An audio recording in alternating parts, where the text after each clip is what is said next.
Side سے جو دریا ہے, دریا کا کٹاؤ جاری ہو گیا تھا. اتنا مشکل ہو گیا ہے کہ شاید یہ اس میں اور 3-4 سال لگ جائے. آئی روز چشمہ روڈ کے قصور سائڈ پر جنگلات کو آگ لگ جاتی ہے.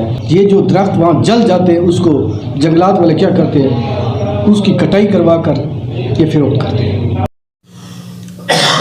بسم اللہ الرحمن الرحیم. ناظرین, آج ہم ایک اہم امپارٹنٹ ایشو کے ساتھ آپ کی خدمت میں حاضر ہوئے ہیں. میرے ساتھ موجود ہیں ہمارے سینئر صحافی ڈاکٹر محمد ایوب صاحب جو جنرل سیکرٹری بھی ہیں پالپور پریس کلب کے, اور ہمارے ساتھ فہد نواز صاحب بھی موجود ہیں جو سینئر صحافی ہیں اور بڑی ان کا بھی یہ فیلڈ میں جو ہے رپورٹنگ میں ان رہتے ہیں.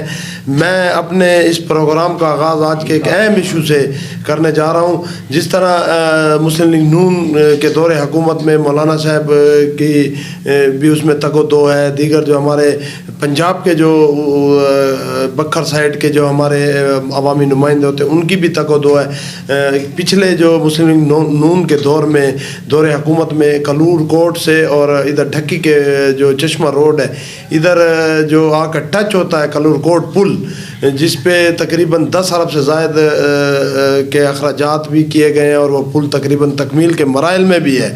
اور وہ اس نے اسی دور میں جو ہے وہ فنکشنل بھی ہونا تھا. لیکن ایک اہم مسئلہ آج ہمیں ایک ہمارے یہاں اگر میں اس کا ذکر نہ کروں, راشد جباری صاحب کا, راشد بلوچ جو ہیں جباری, ان کا ایک چینل ہے, انہوں نے وہاں موقع پہ جا کے ایک ویڈیو بھی بنائی اور مسئلے کو ہائی لائٹ بھی کیا, جس کا میں انہیں کریڈٹ بھی دوں گا کہ انہوں نے ایک اہم مسئلے کی جانب جو ہے وہ توجہ دلائی ہے. اس پہ ڈاکٹر ایوب صاحب کا وہ ویو لیں گے کہ ڈاکٹر صاحب یہ جو کلور کوٹ سے اور یہاں جو ڈھکی کے مقام پہ جو دریائے سندھ کا جو ایریا ہے ادھر ایک پل بنایا گیا بہت بڑا, جس پہ 10 ارب سے زائد کا بہت بڑا یہ پروجیکٹ ہے.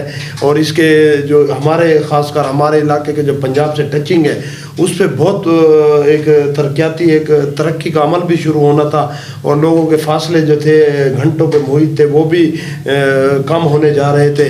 اور اس سے ہمارا علاقہ جو ہے بہت زیادہ پنجاب سے بھی ٹچ ہو رہا تھا اور ترقی کے عمل میں بھی وہ شامل ہو رہا تھا. لیکن وہ ایک اہم مسئلہ جو آج راشد جباری صاحب نے ایک اپنی ویڈیو میں ہائی لائٹ کیا ہے, اس کے بارے میں ذرا بتائیں گے کہ یہ کیا ایشو ہے.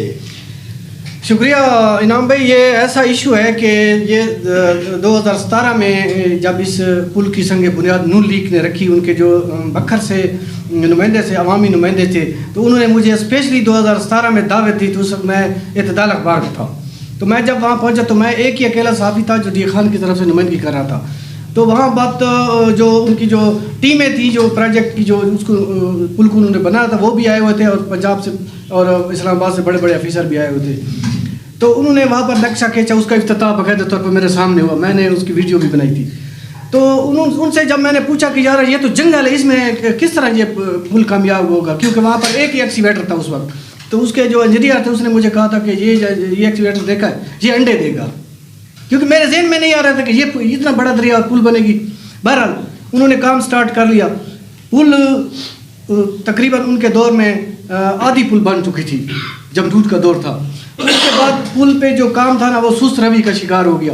پھر وہاں جو آہستہ آہستہ مطلب نمائندوں نے, ان کے جو مقامی نمائندے تھے انہوں نے بھی دلچسپی لی, تھوڑا بہت کام چلتا رہا. وہاں پر بڑی کمپنی آ گئی. پھر وہ جو کمپنی میں جو لوگ ہمارے کام کر رہے تھے عمرے والے کے اور کورجئی کے تھے, تو ان کو کمپنی والوں نے نکال دیا اور ان کو کہا کہ آپ کو تنخواہیں نہیں دیتے. تو پھر انہوں نے میرے ساتھ رابطہ کیا, پھر میں وہاں چلا گیا, پھر میں نے ان کی ویڈیو بنائی, ان کے ویوز لیے, پھر میں نے ان کو اپنے ہاتھوں سے ان کو میں نے جو وہاں مزدور کام کر رہے تھے ان کے اپنے ہاتھوں سے ان کو میں نے تنخواہیں دلوائی. تو اسی طرح یہ جو پچھلی حکومت پی ٹی آئی کی آئی تھی اس میں جو کام انہوں نے کیا ہے اس میں جو بہت ہی سست روی کا کام انہوں نے کیا ہے. جو کام اگر 6 ماہ میں ہونا تھا وہ سالوں پہ چلا گیا. پھر اس کے بعد 95% کام اس پل پہ مکمل ہو گیا تھا. پھر ہمارے کمشنر صاحب اور رو انوار صاحب نے ایک وزٹ کیا, پھر مجھے بلایا کہ میں ساتھ گیا تھا. تو اس وقت پل تیار بن چکی تھی, لیکن اس میں کمشنر صاحب نے کہا کہ یہ تو پنجاب کا علاقہ ہے, اس میں ہمارے جو یہاں سے لنک یہ روڈ نکلیں گے, جو جائیں گے یہ سی پیک کے ساتھ, کھرو والی ہے, عمرے والی ہے, پھر جو ہے ڈھکی سوزو ہے سی پیک. اچھا اب جو پل 99% مکمل تیار ہے, پل بن چکی تھی, لیکن اس میں جو سائڈ سے جو دریا ہے, دریا کا کٹاؤ جاری ہو گیا تھا. ابھی کٹاؤ نے اتنا کم از کم 300-400 فٹ جو ہے نا مغرب کی طرف ہمارے ڈی خان کی طرف وہ پانی جہاں ٹچنگ ہونی تھی روڈ کے ساتھ، بالکل جہاں انہوں نے پل کو ٹچ کرنا تھا وہ جو جگہ جو پڑی ہوئی تھی وہ جو ہے نا وہ دریا لے گیا وہ 300-400 فٹ. اب اتنا مشکل ہو گیا ہے کہ شاید یہ اس میں اور 3-4 سال لگ جائے. یہ ڈاکٹر صاحب نے بڑا ایک اہم ایشو وہ کیا، اس میں تھوڑا سا ایڈ کروں گا کہ کلور کوٹ کی سائڈ سے جو ہے جو پل یا ہمارے ادھر کے پی کو ٹچ کرنا تھا، اور جہاں اس پل کا جو ہے وہ ٹچنگ تھی، اس پل نے جہاں ٹھہرنا تھا کہ جہاں اس کی شفٹ ہونا تھا، اس جگہ جو ہے نا دریاؤں نے کٹاؤ کر لیا ہے. اور وہ تقریباً راشد جباری صاحب نے آج کل جو موقع پہ گئے ہیں انہوں نے بتایا کہ کم از کم 1000 فٹ سے زیادہ وہ جو ہے دریا کٹاؤ کر چکا. دوسرا اہم ایشو جو ہے ناظرین ہم وہ بتائیں گے، یہ فات بھائی سے پوچھیں گے. فات بھائی، یہ جو ایک آئے روز ایک ویڈیو بھی چل جاتی ہیں اور ایک چیز فیس بک پہ یا سوشل میڈیا پہ بھی آ جاتی ہے کہ جو جنگلات ہے ادھر چشمہ سائڈ پہ کڑی خسور سے اور چشمہ کے درمیان، اس میں جنگلات میں جو ہے بعض اوقات آگ لگ جاتی ہے. اس کے پیچھے کیا وجوہات ہیں اور اس پہ جو انتظامیہ ہے یا افسران وہ کیوں کارروائی نہیں کرتے؟ سب سے پہلے تو میں آپ کا بہت مشکور ہوں کہ آپ نے ہمیں موقع دیا ہے،